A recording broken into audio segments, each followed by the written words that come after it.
Welcome to INB news. ముందుగా headlines చూద్దాం. నైపుణ్యం, సామాజిక స్పృహ కలిగిన వైద్యులు సమాజంలో ప్రగాఢమైన మార్పు తీసుకురాగలరు. ఎయిమ్స్ రాజ్కోట్ మొదటి స్నాతకోత్సవ కార్యక్రమంలో రాష్ట్రపతి ముర్ము వెల్లడి.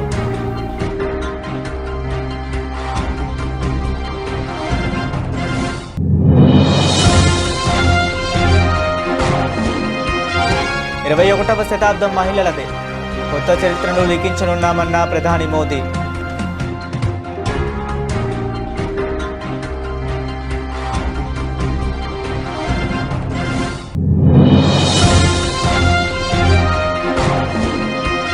అంబేద్కర్ జయంతి సందర్భంగా ప్రేరణా స్థల్ వద్ద నివాళులు అర్పించిన మోదీ. దేశ నిర్మాణంలో ఆయన కృషి స్ఫూర్తిదాయకమన్న ప్రధాని.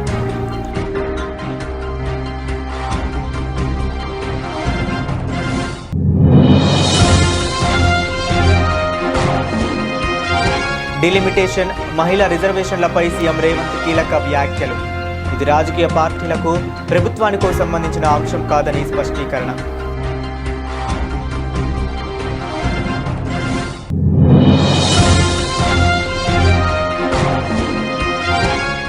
డిలిమిటేషన్పై రాజకీయం చేయకండి, రేవంత్ రెడ్డికి కిషన్ రెడ్డి విజ్ఞప్తి.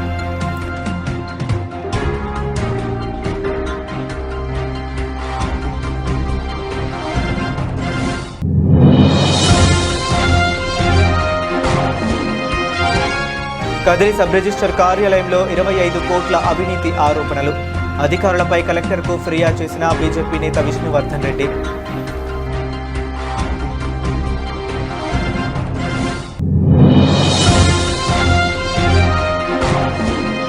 సీతక్కకు నిజాయితీ ఉంటే ఫోన్ల కొనుగోలు విషయంలో సిబిఐ విచారణకు డిమాండ్ చేయాలి.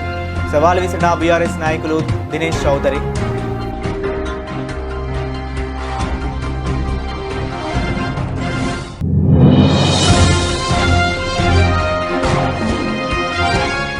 చంద్రబాబు అవినీతి దాహం వల్లే రాష్ట్రానికి అమరావతి మోయలేని భారంగా మారింది. మాజీ మంత్రి పేర్ని నాని విమర్శలు.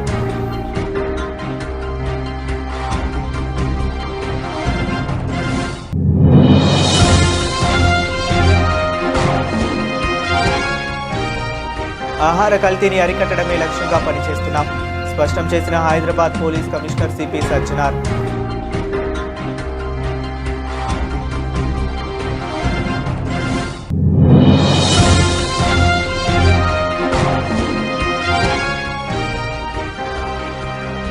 మంగళీ వర్సెస్ అడ్వకేట్ సుబ్బారావు, పంజగుట్ట పోలీసుల కీలక వివరణ.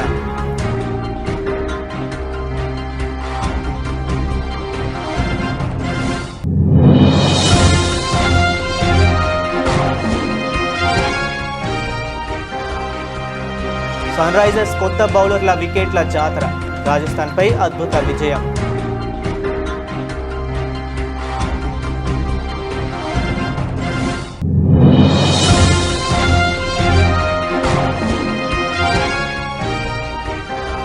శాంతి మాట, పచ్చడికి బాట, పెరిగిన బంగారం ధర, వెండి ధరలు.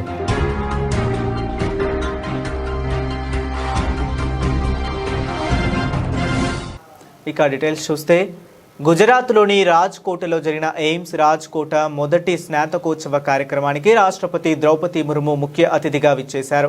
ఈ సందర్భంగా రాష్ట్రపతి మాట్లాడుతూ నైపుణ్యం, సామాజిక స్పృహ కలిగిన వైద్యులకు సమాజంలో ప్రగాఢమైన మార్పు తీసుకురాగల శక్తి ఉందని ఆమె నొక్కి చెప్పారు. వైద్య చికిత్సలో ఆధునిక సాంకేతికత పరిజ్ఞానాల పాత్ర పెరుగుతుందని రాష్ట్రపతి ప్రముఖంగా ప్రస్తావిస్తూనే ఆరోగ్య సంరక్షణలో మానవ సానుభూతి ప్రత్యామ్నాయం లేదని ఆమె ఉద్ఘాటించారు. వైద్యం కేవలం ఒక వృత్తి మాత్రమే కాదు, అది మానవాళికి సేవ చేయాలనే నిబద్ధత కూడా. ఈ వృత్తికి శాస్త్రీయ పరిజ్ఞానం మాత్రమే కాకుండా సున్నితత్వం, సహనం మరియు వినయం కూడా అవసరమని పేర్కొన్నారు. उपाधि प्राप्त करने वाले विद्यार्थी आज केवल स्नातक नहीं हुए, आप सब पर लोगों के स्वास्थ्य की रक्षा करने का दायित्व भी आ गया है। आपको लोगों के जीवन रक्षक के रूप में करुणा का दूत बनकर आगे बढ़ना है, क्योंकि चिकित्सा केवल एक प्रोफेशन नहीं है, ये मानवता का सेवा के प्रति प्रतिबद्धता भी है। इस प्रोफेशन में केवल वैज्ञानिक ज्ञान ही नहीं, बल्कि संवेदनशीलता, धैर्य और विनम्रता की भी आवश्यकता होती है। आपके द्वारा धारण किया गया व्हाइट कोट समाज के उस विश्वास का प्रतीक है जो लोग अपनी बीमारी और अनिश्चितता के क्षण में चिकित्सक के ऊपर करते हैं। इस विश्वास को बनाए रखने की जिम्मेदार आप कंधों पे रखें। మహిళా రిజర్వేషన్ చట్టంతో ముడిపడిన సవరణ బిల్లు పార్లమెంట్ ప్రత్యేక సమావేశాల ముందుకు వస్తుందని, రిజర్వేషన్ బిల్లు మహిళలకు సముచిత స్థానం కల్పిస్తుందని ప్రధాని నరేంద్ర మోదీ అన్నారు. 21వ శతాబ్దంలో అతి కీలకమైన నిర్ణయం తీసుకోబోతున్నామని, పార్లమెంట్ కొత్త చరిత్రను లిఖించేందుకు చేరువలో ఉందని చెప్పారు. ఢిల్లీలో నిర్వహించిన నారీ శక్తి వందన్ సమ్మేళన కార్యక్రమాన్ని ఉద్దేశించి ప్రధాని మాట్లాడారు. आज विकसित भारत की हमारी यात्रा में महिलाओं की भूमिका और भी अहम हो गई है। मुझे संतोष है कि 2014 में आप सबने देशवासियों ने हमें यहां सेवा करने का अवसर दिया है और तब से लेकर अब तक हमारी सरकार ने महिलाओं के जीवन चक्र के हर पड़ाव के लिए योजनाएं बनाई, उन्हें सफलतापूर्वक लागू किया। आज पहली सांस से लेकर आखिरी सांस तक हमारी सरकार कोई न कोई योजना लेकर के भारत की बहन बेटियों की सेवा में हाजिर है।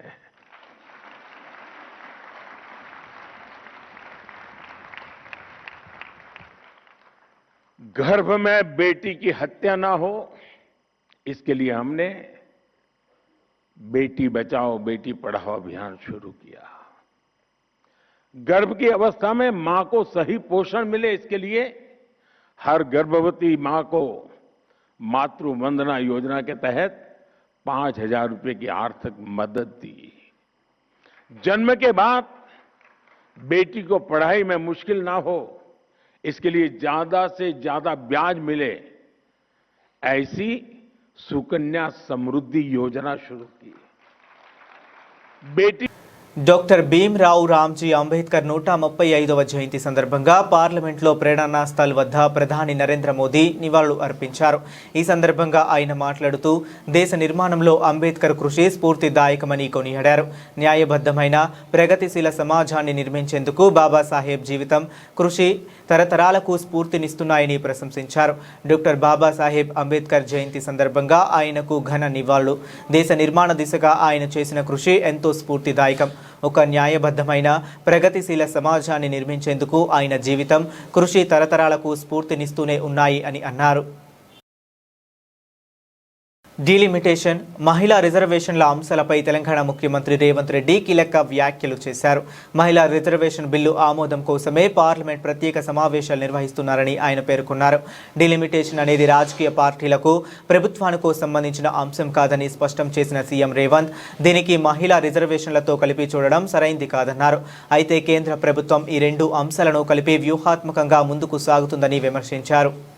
స్వతంత్రం వచ్చిన తర్వాత ప్రజాస్వామిక దేశంలో రాజ్యాంగాన్ని రచించుకొని ప్రజలెన్నుకున్న ప్రభుత్వాలను ఏర్పాటు చేసుకోవాలని ఆలోచన చేసినప్పుడే పురుషులతో పాటు మహిళలకు సమానమైన ఓటు హక్కును మొట్టమొదట ఈ దేశంలో ఇచ్చిందే కాంగ్రెస్ పార్టీ. అప్పటికే ప్రపంచంలో చాలా దేశాలలో మహిళలకు ఓటు హక్కు గాని, మహిళలకు కనీస గౌరవం గాని దక్కని పరిస్థితుల్లో స్వతంత్ర భారతదేశంలో కాంగ్రెస్ పార్టీ మొట్టమొదట మహిళలకు ఓటు హక్కును ఇచ్చి పురుషులతో పాటు మహిళలకు సమానమైన అవకాశాలు కల్పించి రాష్ట్రంలో గాని దేశంలో గాని ఏర్పడబోయే ప్రభుత్వాలు మహిళలను నిర్ణయం తీసుకునే అవకాశము, అధికారము కాంగ్రెస్ పార్టీ కల్పించింది.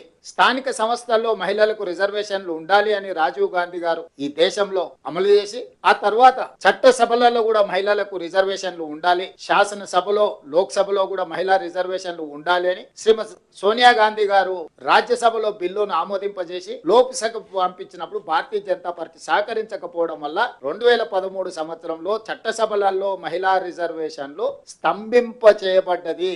2023 సంవత్సరంలో కేశవరావు గారు కూడా అప్పుడు రాజ్యసభ సభ్యులుగా మళ్ళీ మహిళా రిజర్వేషన్లను అమలు చేయాలని చర్చకు వచ్చినప్పుడు అటు లోక్సభలో గాని రాజ్యసభలో గాని కాంగ్రెస్ పార్టీ సంపూర్ణంగా మద్దతు ఇచ్చింది. ఈ రోజు మళ్ళీ మహిళా రిజర్వేషన్లను అమలు చేయమని డిమాండ్ వచ్చినప్పుడు, అమలు చేయాల్సిన పరిస్థితి వచ్చినప్పుడు 2026లో జనాభా లెక్కలేస్తామని ఆదేశాలు ఇచ్చి ఇప్పుడు ఆ లెక్కలు కేంద్ర మంత్రి కిషన్ రెడ్డి తెలంగాణ ముఖ్యమంత్రి రేవంత్ రెడ్డి వ్యాఖ్యలపై తీవ్ర స్థాయిలో స్పందించారు. డిలిమిటేషన్, మహిళల రిజర్వేషన్లను రాజకీయం చేయవద్దని ఆయన కాంగ్రెస్ పార్టీని, రేవంత్ రెడ్డిని కోరారు. డిలిమిటేషన్ ప్రక్రియతో దక్షిణాది రాష్ట్రాలకు అన్యాయం జరగబోదని హామీ ఇచ్చారు. తాము కూడా దక్షిణాది రాష్ట్రంలోనే ఉన్నామని వ్యాఖ్యానించారు. ఇక్కడి రాష్ట్రాలకు తాము ఎట్టి పరిస్థితుల్లో అన్యాయం జరగనివ్వబోమని హామీ ఇచ్చారు. 2011 జనాభా లెక్కల ప్రకారం డిలిమిటేషన్ జరుగుతుందని కిషన్ రెడ్డి అన్నారు. ఈ ప్రక్రియకు 2 ఏళ్ల సమయం పడుతుందని తెలిపారు. కాబట్టి ఈ ప్రక్రియను ఎవరూ కూడా రాజకీయం చేయవద్దని కోరారు. 18 తేదీల్లో ఎంపీలు పూర్తిగా చర్చలో పాల్గొనవచ్చు, తమ అభిప్రాయాలు వ్యక్తం చేయవచ్చు. ఇది అన్ని పార్టీలు కలిసి మహిళల ఆత్మ గౌరవాన్ని పెంచే విధంగా, మహిళల హక్కులకు రక్షణ కల్పించే విధంగా మరి ఈ రోజు ఈ యొక్క మహిళలకు 33% చట్టసభల్లో, పార్లమెంటులోను, అసెంబ్లీలోను కల్పించేటువంటి ఒక సాహసోపేతమైన నిర్ణయాన్ని ఈ రోజు నరేంద్ర మోడీ గారు తీసుకున్నారు. కాబట్టి నేను కాంగ్రెస్ పార్టీని కూడా కోరుతా ఉన్నాను, దీన్ని రాజకీయం చేయకండి. మీరు దశాబ్దాల పాటు దేశాన్ని పరిపాలించారు. డాక్టర్ బాబాసాహెబ్ అంబేద్కర్ గారి నుంచి ఈ రోజు వరకు అనేక సార్లు కూడా మహిళల రిజర్వేషన్ కావాలని డిమాండ్ చేసినప్పుడు కూడా కాంగ్రెస్ పార్టీ ఏ రోజు కూడా సానుకూలంగా స్పందించలేదు. ఈ రోజు నరేంద్ర మోడీ గారు ధైర్యం చేసి మరి ఈ రోజు చట్టసభలో 33% రిజర్వేషన్ తీసుకొస్తా ఉంటే కోడిగుడ్డు మీద ఈకలు పీల్చేటువంటి ప్రయత్నం రేవంత్ రెడ్డి గారు, కాంగ్రెస్ పార్టీ, రాహుల్ గాంధీ చేస్తా ఉన్నారు. కాబట్టి దయచేసి ఆ ప్రయత్నం మాని మరి పెద్ద మనసుతో, ఎందుకంటే ఈ దేశంలో 70 కోట్ల మంది మహిళల గౌరవం, వాళ్ళ హక్కులు కల్పించాలి. కాబట్టి ఈ రోజు 140 కోట్ల మంది ప్రజలు ఆకాంక్షలకు అనుగుణంగా ఈ యొక్క మహిళల రిజర్వేషన్ సంబంధించినటువంటి మరి బిల్లు వస్తా ఉంది. దీంట్లో సవరణలు చేసేటువంటి ప్రయత్నం ఉంది. దాన్ని సానుకూలంగా సమర్థించాల్సిందిగా నేను ఒకటే కోరుతా ఉన్నాను. దక్షిణ భారతదేశంలో మేమందరం ఉన్నాము. దక్షిణ భారతదేశంలో ఏ ఒక్కరు కూడా, ఏ రాష్ట్రాన్ని కూడా అన్యాయం జరిగేటువంటి ప్రసక్తి లేదు. అన్ని రాష్ట్రాలకు సమన్యాయం జరిగే విధంగా నరేంద్ర మోడీ గారి ప్రభుత్వం కృతనిశ్చయంతో ఉంది. కాబట్టి కాంగ్రెస్ పార్టీ, రాహుల్ గాంధీ గారు కానీ, ఆ పార్టీకి సంబంధించినటువంటి వాళ్ళు కానీ మరి దీనిపైన రాజకీయం చేయకూడదని. కదిరి సబ్ రిజిస్టర్ కార్యాలయంలో 25 కోట్ల అవినీతి జరిగిందని బీజేపీ నేత విష్ణువర్ధన్ రెడ్డి సంచలన ఆరోపణలు చేశారు. ఈ విషయమై ఆయన అధికారులపై కలెక్టర్కు ఫిర్యాదు చేశారు. రిజిస్ట్రేషన్ వాల్యూ తగ్గించి ప్రభుత్వ ఖజానాకు భారీగా గంటి కొట్టారని ఫిర్యాదులో పేర్కొన్నారు. టీడీపీ నేతల అండదండలతో స్కామ్ జరిగిందని ఆయన అనుమానం వ్యక్తం చేశారు. సమగ్ర విచారణ జరిపించాలని వినతి పత్రం అందజేసినట్లు విష్ణువర్ధన్ రెడ్డి తెలిపారు. సత్యసాయి జిల్లా కదిరి పట్టణంలో గత వైఎస్ఆర్ కాంగ్రెస్ పార్టీ ప్రభుత్వం చివరి నుంచి ఇప్పుడు మా ఎన్డీఏ ప్రభుత్వం వచ్చిన తర్వాత కూడా గత దాదాపు 2 నుంచి 2.5 సంవత్సరాల కాల వ్యవధిలో కదిరి సబ్ రిజిస్టర్ కార్యాలయంలో కోట్ల రూపాయలకు సంబంధించినటువంటి నిధులను ప్రజల నుంచి వసూలు చేసి సబ్ రిజిస్టర్ కార్యాలయంలో సబ్ రిజిస్టర్లు, కొంతమంది సబ్ రిజిస్టర్ ఆఫీసుల సిబ్బంది, దళారులు కలిసి ప్రభుత్వ ఆదాయానికి గండి కొట్టి కోట్ల రూపాయలు దోచుకోవడం జరిగింది. పెద్ద ఎత్తున అవినీతి అక్రమాలు చేయడం జరిగింది. గత సంవత్సర కాలంగా 2-3 సబ్ రిజిస్టర్లు మారి వాళ్ళకు మధ్యలో వచ్చినటువంటి విభేదాల కారణంగా పెద్ద ఎత్తున ఎవరెవరి భూములకు సంబంధించిన విషయంలో, ఎవరెవరి స్థలాలకు సంబంధించిన విషయంలో ప్రభుత్వం నిర్ణయించిన ధరలు కాకోకుండా ఆంధ్రప్రదేశ్ ప్రభుత్వం రిజిస్ట్రేషన్ శాఖ గజానికి ఇంత రేట్ అని, లేదా మున్సిపల్ పరిధిలో ఉంటే ఇంత అని, లేదా రెవెన్యూ పరిధిలో ఇంత ఉంటుందనేటువంటి ప్రభుత్వం నిర్ణయించింది. అయితే ప్రభుత్వం నిర్ణయించినటువంటి యొక్క భూములకు సంబంధించి అండర్ వాల్యూ వీళ్ళే వేసి ఒక భూమికి సంబంధించి ప్రభుత్వానికి 8 లక్షల రూపాయలు కేంద్ర ప్రభుత్వ నిధులతో అంగన్వాడీలకు స్మార్ట్ ఫోన్ల కొనుగోలులో సీతక్క 30 కోట్ల స్కామ్కు పాల్పడితే బీజేపీ ఎందుకు మౌనంగా ఉందని బీఆర్ఎస్ నాయకులు దినేష్ చౌదరి ప్రశ్నించారు. దీంతో కాంగ్రెస్, బీజేపీ ఒక్కటే అని 2 ములాఖత్ అయ్యి ప్రభుత్వాన్ని నడిపిస్తున్నాయని ఆరోపించారు. సీతక్కకు నిజాయితీ ఉంటే ఫోన్ల కొనుగోలు విషయంలో సిబిఐ విచారణకు డిమాండ్ చేయాలని సవాల్ విసిరారు.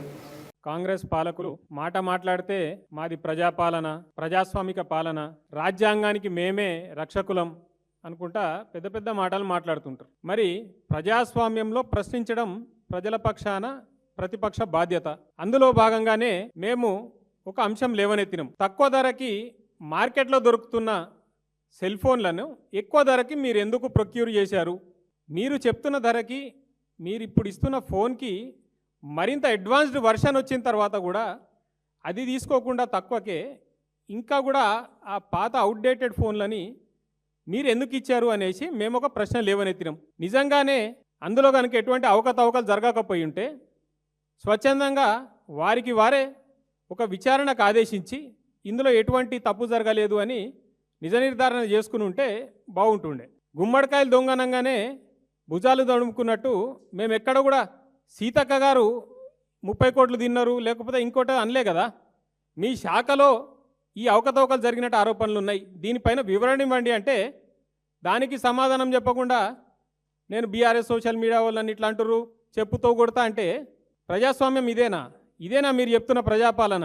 అదేవిధంగా కేసీఆర్ గారికి నోటీసులు ఇవ్వడం ఈ అంశంలో మరి నిజంగా ప్రజాపాలన అయ్యుంటే గతంలో ఇప్పుడున్న ముఖ్యమంత్రి ఒక టెండర్ విషయంలో అవకతవకలు ముఖ్యమంత్రి చంద్రబాబు వ్యవహరిస్తున్న తీరు, ఆయనకున్న అవినీతి దాహం వల్ల రాష్ట్రానికి అమరావతి ఒక మోయలేని భారంగా మారిందని మాజీ మంత్రి వైసీపీ నేత పేర్ని నాని తీవ్ర స్థాయిలో ధ్వజమెత్తారు. తాడేపల్లిలో జరిగిన మీడియా సమావేశంలో ఆయన మాట్లాడుతూ ఏపీ రాజధాని అంశంపై ప్రభుత్వ వైఖరిని ఎండగట్టారు. మచిలీపట్నం, విజయవాడ, గుంటూరు ప్రాంతాల మధ్య రాజధాని ఏర్పాటు చేస్తే వచ్చే ఇబ్బంది ఏమిటని ఆయన ప్రశ్నించారు.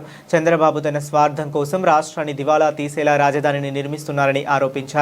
బాధ్యతాయుతమైన పదవుల్లో ఉన్న మంత్రులతో వైసీపీ అధినేత జగన్ను బూతులు తిట్టిస్తూ అసత్య ప్రచారాలు చేయిస్తున్నారని మండిపడ్డారు. చంద్రబాబు గారు, రామారావు గారు తిట్టి తిట్టకుండా ఎన్ని తిట్టారు మిమ్మల్ని? అంత ఘోరంగా, అంత నీచంగా నారా చంద్రబాబు నాయుడు గారిని ఇప్పుడు వరకు వాళ్ళ అమ్మగారు, నాన్నగారు కూడా, ఖర్జూర్ నాయుడు గారు, అమ్మనమ్మ గారు కూడా తిట్టుండ్రు. అంత ఘోరాది ఘోరంగా ఆయన తిట్లు తిడితే ఇంకెవడనైతే అసలు జీవించడానికి కూడా ఇబ్బంది పడాల్సిన పరిస్థితి. ఎన్టీ రామారావు గారు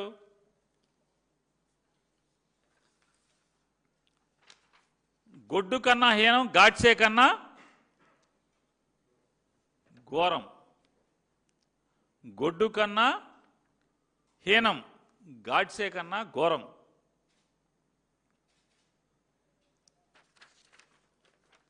వారు ఏం చెప్తారు?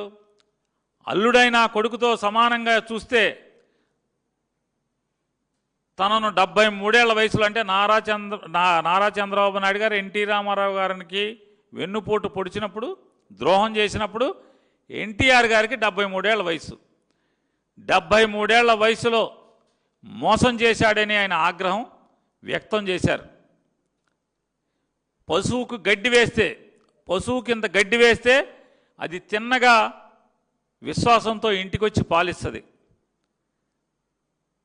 అని చెబుతూ చంద్రబాబు పశువుకున్నంత విశ్వాసం కూడా లేనివాడని విమర్శించారు ఎన్టీ రామారావు గారు.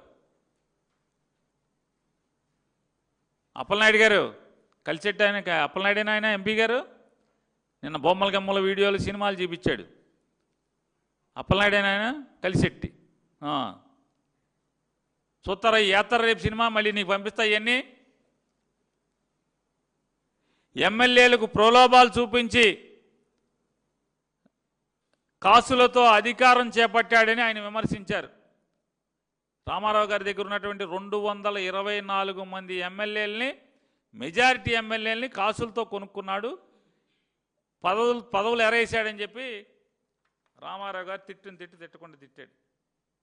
హైదరాబాద్ నగర పౌరుల ఆరోగ్యాన్ని హరించి వేస్తున్న ఆహార కల్తీని అరికట్టడమే లక్ష్యంగా పనిచేస్తున్నామని Hyderabad police commissioner VC Sajjanar స్పష్టం చేశారు.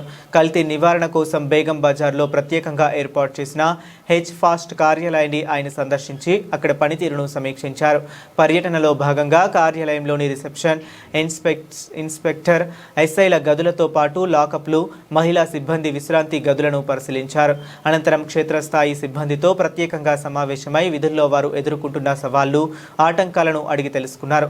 సిబ్బంది ఎదుర్కొంటున్న సమస్యలను త్వరితగతిన పరిష్కరిస్తామని ఈ సందర్భంగా ఆయన భరోసా ఇచ్చారు. ఫిబ్రవరి నెల నుంచి ఇప్పటి వరకు హెచ్ఫాస్ట్ బృందాలు నగర వ్యాప్తంగా 117 కేసులు నమోదు చేసి సుమారు 129.34 టన్నుల కల్తీ ఆహార పదార్థాలను స్వాధీనం చేసుకోవడంపై హర్షం వ్యక్తం చేశారు. అత్యంత తక్కువ సమయంలోనే ఈ విభాగం దేశవ్యాప్తంగా గుర్తింపు పొందడం అభినందనీయమని, ఇది సిబ్బంది సామూహిక కృషి ఫలితమేనని కొనియాడారు. Good morning to all of you.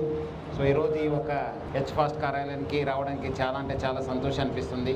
చాలా తక్కువ టైంలో మీరందరూ కూడా బాగా కృషి చేశారు. టాస్క్ ఫోర్స్ మీరందరూ కూడా హెచ్ఫాస్ట్ ఆఫీసర్స్ మీ యొక్క ఆఫీసర్స్ నేతృత్వంలో మంచి పని చేసి ప్రజలకి మెరుగైన ఆరోగ్యం ఇవ్వడానికి వాళ్ళు కొన్ని సంవత్సరం కూడా వాళ్ళు జీవనం కూడా పెంచడానికి మీరందరూ కూడా అదేవిధంగా ఒక ఆరోగ్య హైదరాబాదు సురక్షిత హైదరాబాద్ ఒక నినాదంతో మీరందరూ కూడా పనిచేస్తున్నారు. సో అందుకు మీరందరూ కూడా నా తరఫు నుంచి సిటీ పోలీస్ తరఫు కూడా పేరు అభినందిస్తున్నాను. చాలా తక్కువ టైంలో ప్రజల నుంచి చాలా బాగా స్పందన వచ్చింది. ఈ అడల్ట్రేషన్ అనేది చాలా సంవత్సరం నుంచి నడుస్తుంది. నాకు ఇప్పుడు కూడా గుర్తుంది, నేను నల్గొండ ఎస్పీగా ఉన్నప్పుడు ఇట్లాంటి పైన చాలా కృషి చేయడం జరిగింది. దానికి మొత్తము అడ్డా హైదరాబాద్ అని చెప్పి తేలడం జరిగింది. అప్పుడు కూడా వచ్చి ఇక్కడ fake soaps, fake Vicks, fake అమృతాంజని ఇట్లా రకరకాల ప్రొడక్ట్స్, అట్లానే కొన్ని ఈటరీ వస్తువులు కూడా బాగా అయ్యేది. బట్ మనం అక్కడ డిస్ట్రిక్ట్ నుంచి వచ్చి ఇక్కడ కొంత మనం పట్టుకోవడం జరిగింది. కానీ బట్ ఒక సిస్టమేటిక్ అప్రోచ్గా చేయడానికి మనం ఒక ప్లాన్ చేశాను. బట్ అప్పుడు మళ్ళీ నాకు ఇక్కడ రావడంతో ఒక మంచి అవకాశం దొరికిందని చెప్పి అనిపించి ఈ ఒక హెచ్ఫాస్ట్ని మనము స్టార్ట్ చేయాలి. ప్రజలకు ఒక మంచి మనం మెరుగైన ఆరోగ్యం ఇవ్వడానికి ఉంటుంది. ఎందుకంటే మన ఆయుష్యాన్నే మనము తగ్గించుకుంటున్నాం. బికాజ్ మనకు తెలుసు తెలియకుండానే మనము ఇలాంటి కల్తీ పదార్థాన్ని మనము సేవిస్తున్నాను. మనం కాకుండా మన పిల్లలు, మన చుట్టాలు, మన ఫ్రెండ్స్, మన పేరెంట్స్, సమాజం అంతా దీంతో చాలా నష్టం జరగడం జరుగుతుంది. బట్ డెఫినెట్లీ ఈ ఒక్క initiative singer Mangli, advocate Subbarao మధ్య కొనసాగుతున్న వివాదం పంజాగుట్ట పోలీస్ స్టేషన్ పరిధిలో ఉత్కంఠకు దారితీస్తుంది. ఈ కేసులో వస్తున్న వివిధ రకాల ఆరోపణలపై పంజాగుట్ట సిఐ రామకృష్ణ మీడియాకు పూర్తి వివరాలను వెల్లడించారు. ఈ వివాదం వెనుక ఒక పెద్ద ఫైనాన్స్ స్కామ్ ఉందనే వార్తలపై సిఐ స్పందిస్తూ ఇప్పటి వరకు తమకు ఆ స్కామ్కు సంబంధించి ఎలాంటి అధికారిక ఫిర్యాదులు అందలేదని స్పష్టం చేశారు. బాధితులుగా చెప్పుకుంటున్న వారు కూడా ఈ స్టేషన్ పరిధిలోకి రారని తెలిపారు. కొంతమంది బాధితులతో కలిసి సుబ్బారావు స్టేషన్కు వచ్చి సమయంలో ఆయన మద్యం సేవించి ఉన్నట్లు గుర్తించామని చెప్పారు. తక్షణమే నిర్వహించిన బ్రీత్ అనలైజర్ టెస్టులో 27 mg ఆల్కహాల్ శాతం నమోదైనట్లు వెల్లడించారు. టెస్టు చేస్తున్న సమయంలో సుబ్బారావు మీడియా సాక్షిగా హంగామా సృష్టించారని, పోలీసుల విధులకు ఆటంకం కలిగించేలా ప్రవర్తించారని పేర్కొన్నారు. ప్రస్తుతానికి 2 వర్గాల ఫిర్యాదులను నిశితంగా పరిశీలిస్తున్నామని, చట్ట ప్రకారం నిష్పక్షపాతంగా దర్యాప్తు కొనసాగిస్తామని పంజాగుట్ట సిఐ తెలిపారు. ఇక్కడికి వచ్చేటప్పుడు మద్యం తాగి రాకూడదు అనేది ఎవరికి చెప్పాల్సిన అవసరం లేదు. మద్యం తాగి అతను వచ్చాడని చెప్పి అనుమానంతో మేము ఆల్కహాల్ టెస్ట్ చేయడం జరిగింది. ఆల్కహాల్లో 27 mg అతనికి మోతాదు దాంట్లో రావడం జరిగింది. సో దాని మీద కూడా అతనికి చర్యలు తీసుకుంటాం. సుబ్బు కంప్లైంట్ ఇచ్చినప్పుడు ఫిర్యాదులు విట్నెస్లు ఎప్పుడు సమర్పిస్తానని చెప్పాడు సార్, ఎందుకు ఇవ్వలేకపోయారు? ఏమైనా తెలుసా, ఏమైనా అడిగారా మీరు? ఎఫ్ఐఆర్ రిజిస్ట్రేషన్ కాగానే ఇస్తా అని చెప్పేసి అన్నారు. సో మేము కూడా అదే అనుకున్నాం. ఇంతవరకు అతను ఇవ్వలేదు. మంగ్లీ ఇచ్చిన కంప్లైంట్ ఇచ్చారు. కంప్లైంట్ ఇచ్చిన తర్వాత దాని మీద మేము లీగల్ ఒపీనియన్ తీసుకొని ఏ విధంగా ప్రొసీడ్ కావాలని చెప్పేసి వెయిట్ చేస్తున్నాం. సుబ్బారావు ఆరోపణలకు సంబంధించి ఆర్థిక లావాదేవీలకు సంబంధించిన అంశం మాత్రం పంజాగుట్ట పోలీస్ స్టేషన్ తో ఎలాంటి సంబంధం లేదా? లేదు. పంజాగుట్ట పోలీస్ స్టేషన్ ఆ మైక్రో ఫైనాన్స్ సంబంధించిన దాంట్లో పెట్టుబడి పెట్టిన విషయాలు కానీ మాకు ఎటువంటి ఫిర్యాదు రావడం కానీ ఆ పరిధి కూడా మా దాంట్లో రాలేదు. ఒకవేళ మాకు కనుక కంప్లైంట్ కానీ ఇస్తే కన్సర్న్ పోలీస్ స్టేషన్ మేము దాన్ని ఫార్వర్డ్ చేయడం జరుగుతుంది. అన్ని కావాలని అడిగారు సార్. మీరు సుబ్బు ఫిర్యాదు మీద ఎలాంటి చర్యలు తీసుకున్నారు? మంగ్లీ ఫిర్యాదు మీద ఎలాంటి చర్యలు తీసుకున్నారు? ఇప్పటి వరకు జరిగింది ఏంటి? ఎవరైనా ఎవిడెన్స్ సమర్పించారా? సుబ్బారావు గారు వారం రోజుల క్రితం మాకు పోలీస్ స్టేషన్లో కంప్లైంట్ ఇవ్వడం జరిగింది. కొంతమంది వ్యక్తులు అతన్ని బెదిరించారని చెప్పి, మధు తదితరులు బెదిరించారని చెప్పి, దాంట్లో మంగ్లీ అని చెప్పేసి ఒక సెలబ్రిటీ వాళ్ళ తమ్ముడు ఉన్నారని చెప్పేసి దాంట్లో పర్టికులర్గా ఆయన మెన్షన్ చేశారు. దాంట్లో బెదిరించారు, తర్వాత మమ్మల్ని తిట్టారని చెప్పేసి ఆయన కంప్లైంట్ ఇచ్చారు. ఆ కంప్లైంట్ అనేది నాన్ కాగ్నిజబుల్ ఇంగ్రీడియంట్స్ ఉండడం వల్ల మేము కోర్టు పర్మిషన్ తీసుకుని దాంట్లో కేసు రిజిస్ట్రేషన్ చేయడం జరిగింది. సో ఇప్పటి వరకు కేసు రిజిస్ట్రేషన్ అయిన తర్వాత అతని ఇంతవరకు మాకు ఎటువంటి ఆధారాలు సమర్పించలేదు. హైదరాబాద్లోని రాజీవ్ గాంధీ అంతర్జాతీయ స్టేడియంలో జరిగిన ఐపీఎల్ మ్యాచ్లో సన్ రైజర్స్ హైదరాబాద్ అదరగొట్టింది. బ్యాటింగ్, బౌలింగ్లో పూర్తి ఆధిపత్యం ప్రదర్శించి రాజస్థాన్ రాయల్స్ పై 57 పరుగుల భారీ తేడాతో ఘన విజయం సాధించింది. సన్ రైజర్స్ నిర్దేశించిన 217 పరుగుల భారీ లక్ష్యంతో బరిలోకి దిగిన రాజస్థాన్ రాయల్స్ ఇన్నింగ్స్ పేక మెడలా కూలింది. ఇన్నింగ్స్ తొలి ఓవర్ వేసిన ప్రఫుల్ హింగే, రెండో బంతికి వైభవ్ సూర్యవంశీ, నాలుగో బంతికి ధ్రువ్ జురెల్, ఆరో బంతికి ప్రిటోరియస్ను పెవిలియన్కు పంపాడు. ఒకే ఓవర్లో 3 వికెట్లు తీసి రాజస్థాన్ను కోలుకోలేని దెబ్బతీశాడు. ఆ వెంటనే 2 ఓవర్లలో యశస్వి జైస్వాల్ 1ను సాకిబ్ హుసేన్ అవుట్ చేయగా, తన తర్వాతి ఓవర్లో కెప్టెన్ రియాన్ పరాగ్ 4 కూడా హింగే పెవిలియన్ చేర్చాడు. దీంతో రాజస్థాన్ కేవలం 9 పరుగులకే 5 కీలక వికెట్లు కోల్పోయి పీకల్లోతు కష్టాల్లో పడింది. ప్రఫుల్ హింగే, సాకిబ్ హుసేన్ చెరో 4 వికెట్లతో రాజస్థాన్ పతనాన్ని శాసించారు. ఇషాన్ మలింగా 2 వికెట్లు పడగొట్టాడు. చివరకు రాజస్థాన్ 19 ఓవర్లలో 159 పరుగులకు ఆలౌట్ అయింది. అంతకుముందు టాస్ గెలిచిన రాజస్థాన్ రాయల్స్ ఫీల్డింగ్ ఎంచుకోవడంతో సన్ రైజర్స్ హైదరాబాద్ బ్యాటింగ్ ప్రారంభించింది. కెప్టెన్ ఈశాన్ కిషన్ 44 బంతుల్లో 91, 8 ఫోర్లు, 6 సిక్సర్లు విధ్వంసకర బ్యాటింగ్తో చెలరేగాడు. రాజస్థాన్ బౌలర్లను లక్ష్యంగా చేసుకుని బౌండరీలు, సిక్సర్లతో హోరెత్తించాడు. శతకానికి చేరువలో అతడు అవుట్ అయ్యాడు. ఆ తర్వాత హెన్రిచ్ క్లాసెన్ మెరుపు ఇన్నింగ్స్లు ఆడారు. ముఖ్యంగా నితీష్ తన చిన్న ఇన్నింగ్స్లో 4 సిక్సర్లు బాది స్కోర్ బోర్డును పరుగులు పెట్టించాడు. చివరిలో సలీల్ అరోరా కూడా రాణించడంతో సన్ రైజర్స్ నిర్ణీత 20 ఓవర్లలో 6 వికెట్ల నష్టానికి 216 పరుగుల భారీ స్కోర్ సాధించింది. రాజస్థాన్ బౌలర్లలో జోఫ్రా ఆర్చర్ 2 వికెట్లు తీశాడు.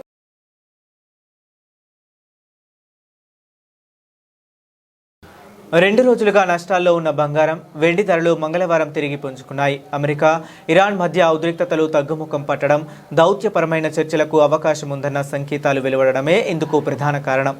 దీంతో ద్రవ్యోల్బణంపై ఆందోళన తగ్గడంతో బులియన్ మార్కెట్లో కొనుగోలు ట్రెండ్ కనిపించింది. అంతర్జాతీయ మార్కెట్లో కామెక్స్ గోల్డ్ ధర 0.74% పెరిగి ఔన్స్కు $4,802.80 వద్ద ట్రేడ్ అయింది. గత 2 సెషన్స్లలో కోల్పోయిన నష్టాలను చాలా వరకు రికవరీ చేసింది. అలాగే వెండి ధర కూడా 2% పెరిగి ఔన్స్కు $77.16లకు చేరింది. ఇరాన్ అధికారులు చర్చలకు సిద్ధంగా ఉన్నట్లు తమను సంప్రదించారని అమెరికా అధ్యక్షుడు డొనాల్డ్ ట్రంప్ వెల్లడించారు. మరోవైపు అంతర్జాతీయ చట్టాల పరిధిలో శాంతి చర్చలను కొనసాగించడానికి టెహ్రాన్ సిద్ధంగా ఉందని ఇరాన్ అధ్యక్షుడు మసూద్ పెజెష్కియాన్ కూడా సూచించారు. ఈ పరిణామాలతో గ్లోబల్ మార్కెట్ సెంటిమెంట్ మెరుగుపడింది.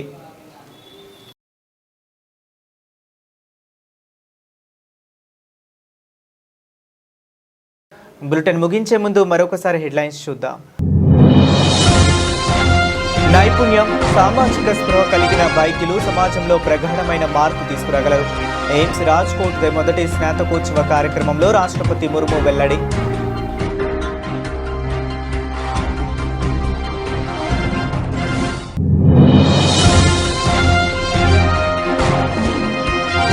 ఇరవై 21వ శతాబ్దం మహిళలదే, కొత్త చరిత్రను లిఖించనున్నామన్న ప్రధాని మోదీ.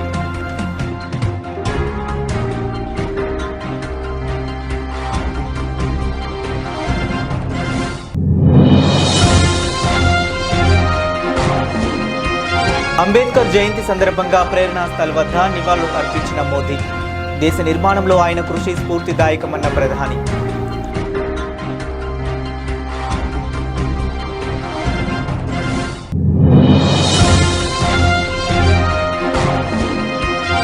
డిలిమిటేషన్, మహిళా రిజర్వేషన్లపై సీఎం రేవంత్ కీలక వ్యాఖ్యలు.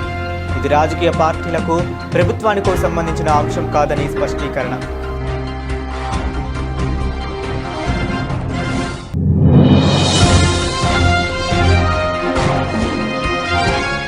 డిలిమిటేషన్పై రాజకీయం చేయకండి, రేవంత్ రెడ్డికి కిషన్ రెడ్డి విజ్ఞప్తి.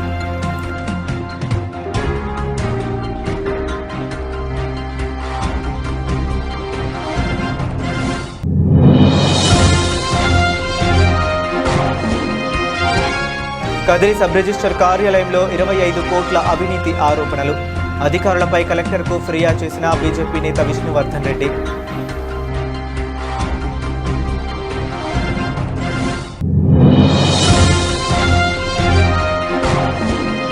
సీతక్కకు నిజాయితీ ఉంటే ఫోన్ల కొనుగోలు విషయంలో సిబిఐ విచారణకు డిమాండ్ చేయాలి. సవాల్ విసిరిన బీఆర్ఎస్ నాయకులు దినేష్ చౌదరి.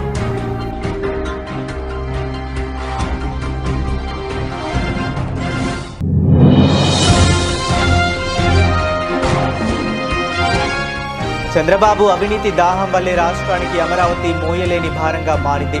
మాజీ మంత్రి పేర్ని నాని విమర్శలు.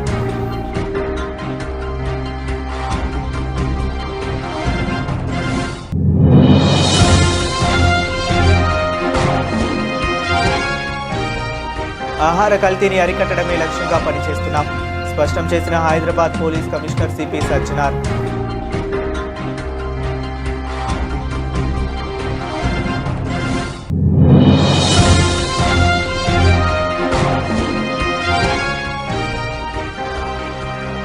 మంగళి వర్సెస్ అడ్వకేట్ సుబ్బారావు, పంజగుట్ట పోలీసుల కీలక వివరణ.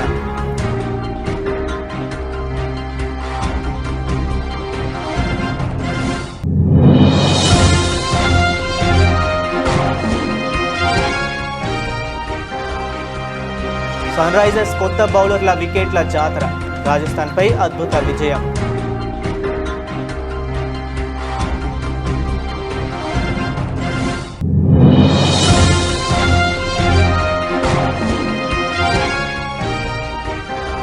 శాంతి మాట పసిడికి బాట, పెరిగిన బంగారం ధర, వెండి ధరలు.